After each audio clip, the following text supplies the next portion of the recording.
Hello એક તો family, કેમ છો? મજામાં દેશો તો સ્વાગત છે તમારું અમારી ચેનલમાં વિલેજ રસોઈમાં. ફરીવાર આપણે એક નવી રેસીપી લઈને આવી ગયા છીએ. તો રેસીપીનું નામ છે પાલકની ભાજી. વિવિધ રીતે આપણે બનાવવાની છે, તો વિડીયોમાં બન્યા રહેજો. અને ચાલો આપણે શરૂઆત કરીએ રેસીપી બનાવવાની. આપણે પાલકની ભાજી બનાવવા માટે મોટા પ્રમાણમાં આપણે પાલક લીધી છે. જરૂરિયાત પ્રમાણે બધી વસ્તુ લીધી છે. આપણે પાલકને પહેલા કટિંગ કરી નાખશું.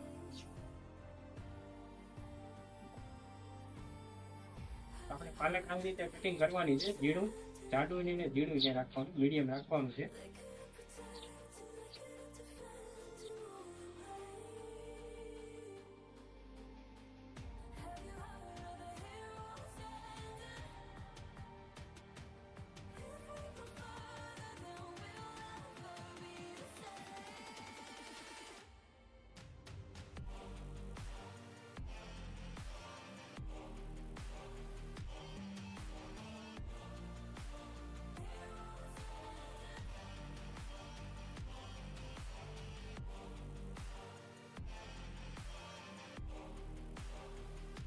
આપણી કટિંગ થઈ ગઈ છે, તો આપણે ટમેટા કટિંગ કરી નાખશું.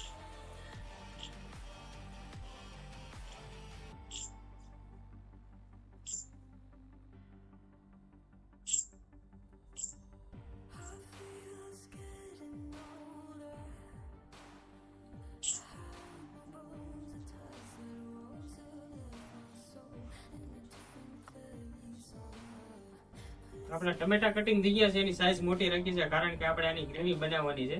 તો હવે આપણે ડુંગળી કટિંગ કરી નાખશું.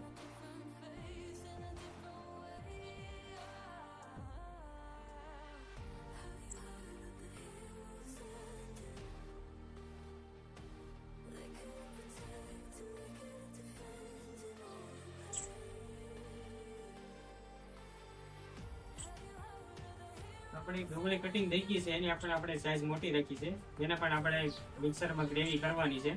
તો હવે આપણે લસણ ખોલી નાખશું.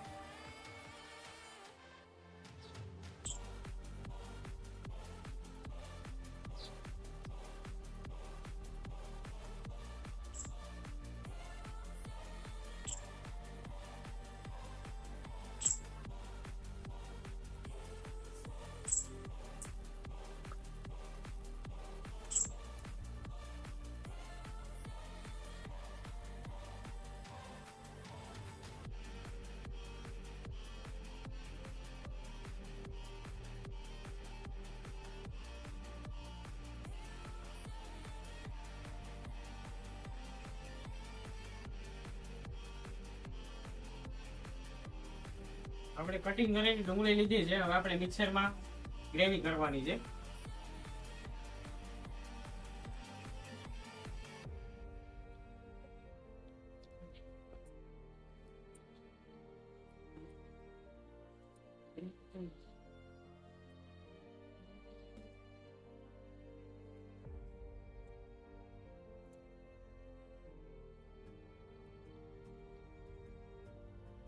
હવે આપણે ટમેટા પીસી નાખશું.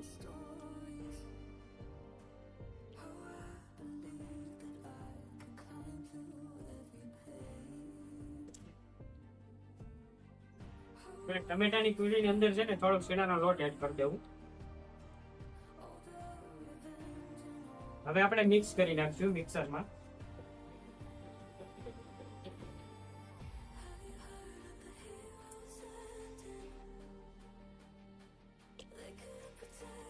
આપણી બધી વસ્તુ કટિંગ થઈ ગઈ છે. જે આપણે પાલકની ભાજીમાં ઉપયોગ કરવાનું છે, આપણે ભાજી બનાવવાની છે, પણ યુનિક રીતે કોઈ બનાવી ન એ રીતે.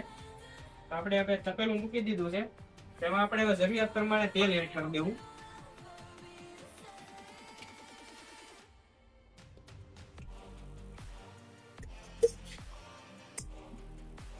ગરમ થઈ ગયું છે, તો આપણે જીરું એડ કરી દેવું.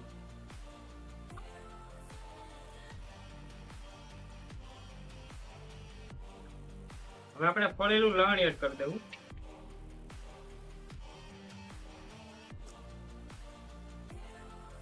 લસણ આપણું પાકી જાય ત્યારબાદ આપણે પાલકની ભાજી કટિંગ કરેલી છે એ એડ કરી દેવું.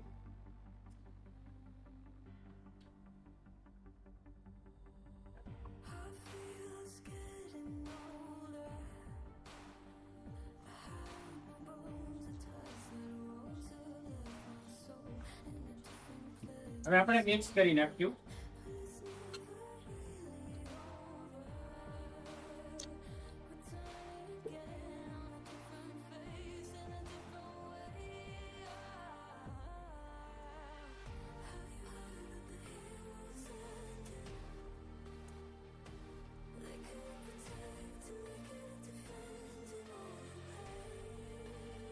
ઢાંકી દઈએ. આપણી ભાજી કમ્પ્લીટ પાકી ગઈ છે, તમે જોઈ શકો છો. હવે આપણે જે હાસી પ્રોસેસ કરવાની છે એ ચાલુ કરી દઈએ. હવે આપણે આ ભાજીને નીચે ઉતારી દઈએ.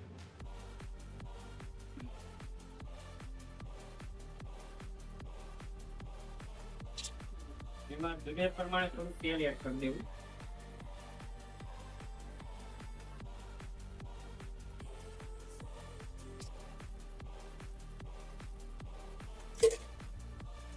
તેલ ગરમ થઈ ગયું છે તો આપણે જીરું એડ કરી દેવું.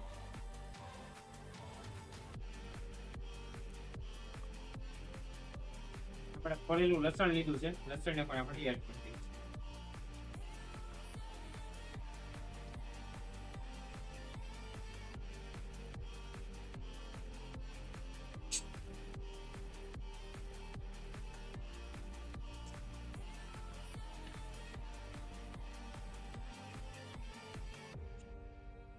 લસણ પાકી ગયું છે તો આપણે ગ્રેવી કરેલા જે ડુંગળી છે એ એડ કરી દેવું.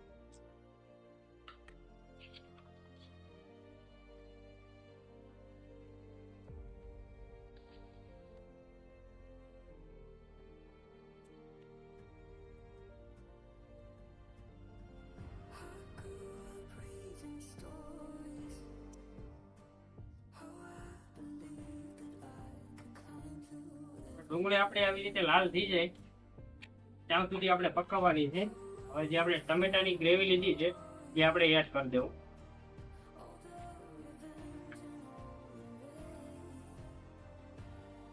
આપણે ટમેટાની ગ્રેવીને પકવી નાખવાની છે પહેલા.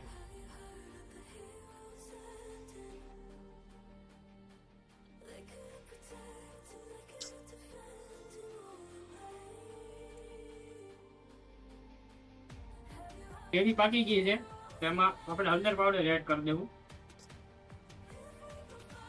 સ્વાદ અનુસાર નિમક એડ કરી દેવું.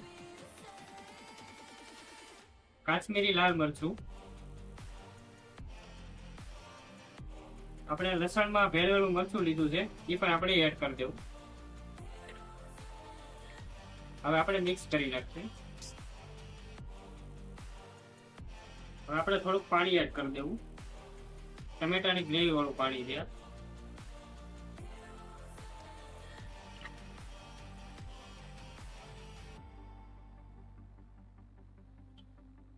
આપણે જે ભાજી બાકી હતી પકવી હતી આપણે એડ કરી દેવું.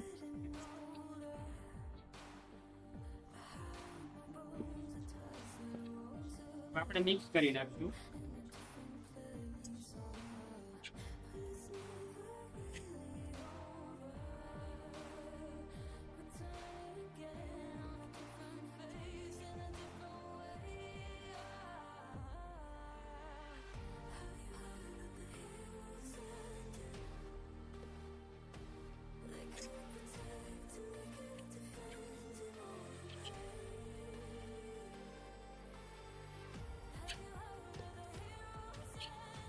ફાઇનલી મિત્રો આપણી પાલકની ભાજી બનીને કમ્પ્લીટ થઈ ગઈ છે. તમે જોઈ શકો છો એક નંબર ભાજી બની છે અને ટેસ્ટ છે ને બધા કરતા અલગ જ હોય છે. તો તમે પણ ઘરે બનાવીને ટ્રાય કરજો, ખાવાની મજા આવશે. અને આ વિડીયો તમને ગમે તો લાઈક શેર અને સબસ્ક્રાઇબ કરવાનું ભૂલતા નહીં. ફરી પાછા આપણે વિલેજ રસોઈ બોઈલ થાય.